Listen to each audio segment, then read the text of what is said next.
All right, I want to chat with you guys and gals a little bit about something that's always concerning when you see pseudo experts who get up and they make statements, scientific statements that are well understood and easily debunked with the current research because they're trying to be contrary to the research. And the problem is that a perfect example of the one that I'm going to discuss, the person I saw sharing it is a personal trainer who not long ago, they put up on their own social media, they were very concerned, and I chimed in that they're upset because they're lean, they're athletic, they're a trainer, they've been a trainer for over 20 years.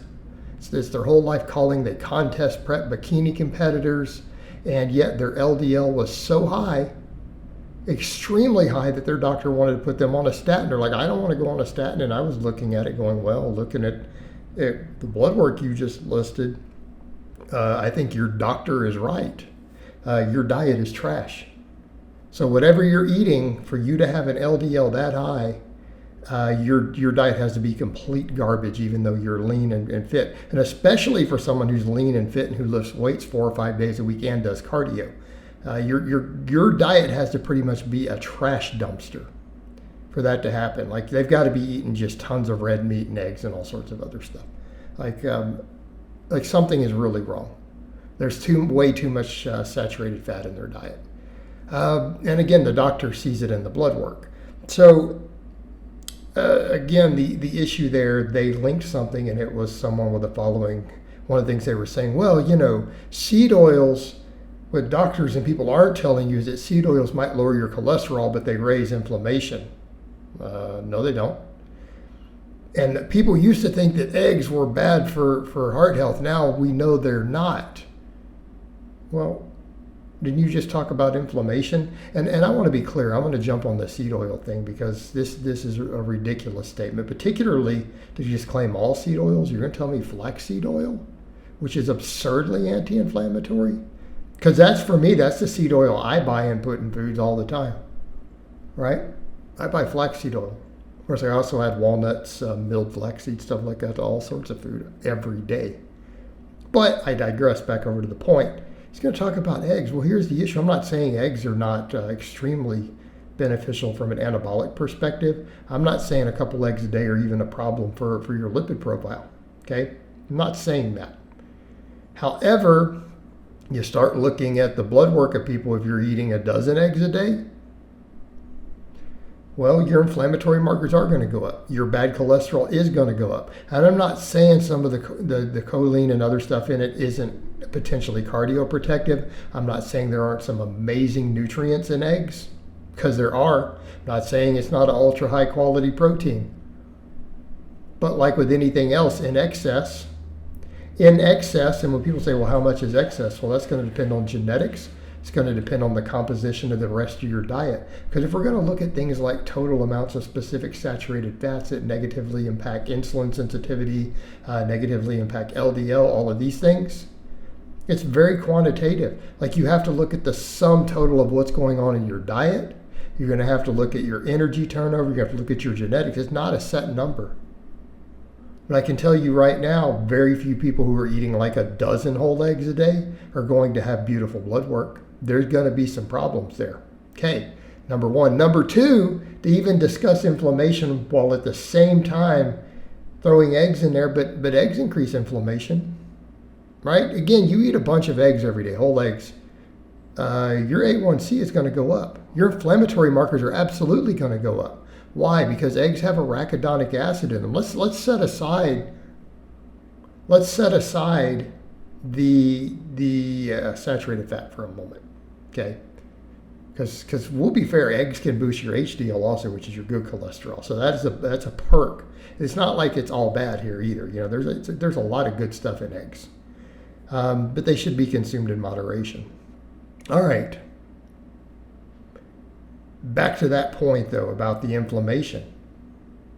Arachidonic acid. All right, that is the omega-6 that everyone freaks out about. Like, most omega-6s are anti-inflammatory. Arachidonic acid, which is only found in certain animal foods, is the one that causes inflammation. The reason seed oils and all these omega-6s, experts thought years ago that they might increase inflammation because there's a pathway in the body by which linoleic acid, can be converted to arachidonic acid.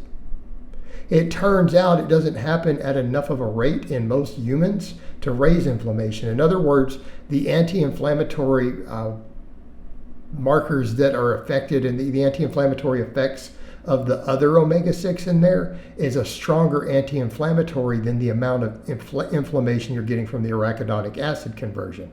Does that make sense? Because a lot of foods do both. There's things in your foods that are anti-inflammatory and inflammatory. You have got to look at the net total balance. Okay, you've got to look at the net total balance. But you come over to eggs and it's going to be the other. You will see a net balance towards more inflammation. And a little bit of inflammation is not a bad thing. I don't want it to come across that way. That's why I'm saying, unless you are a cardiac patient, eating 2 or 3 eggs a day is certainly not going to hurt you. Okay, probably, extremely unlikely. Extremely unlikely. A dozen a day for years on end? Now, that's a totally different story. But how many people in the lifting world do that? And then how many of those people, then they're like, why does my blood work look bad? Well, because you're eating a decent amount of saturated fat. You're eating a pretty decent amount of arachidonic acid. Wouldn't you expect some inflammation?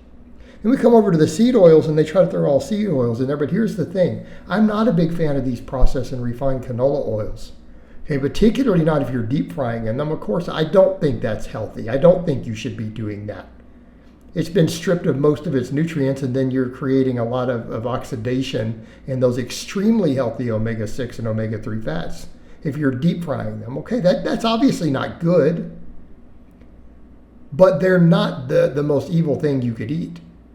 Okay, but again, you're dealing with a highly refined food and a lot of oxidation in it from high heats for prolonged periods of time. All right, yeah, you probably shouldn't be eating that. Okay?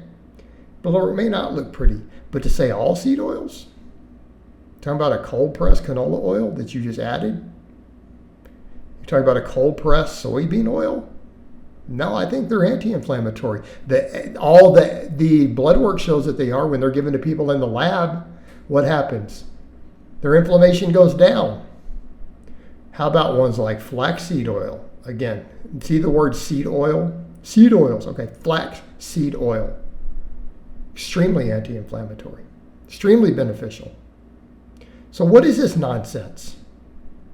Again, what sort of nonsense is this? What is this doublespeak? And then again, it's people who they just want to ignore all the science because science bad. But here's the thing, you wouldn't even know what inflammation was if it wasn't for science and studies. You wouldn't even know that word. It would have no meaning to you.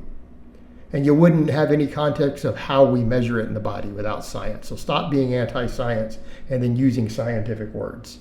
All right? It's absurd doublespeak. Okay? You're using strategies right out of 1984 to confuse people. All right, guys, but that's really all I have to say on that today. I hope it's been informative, and I'll talk to you guys and gals next time.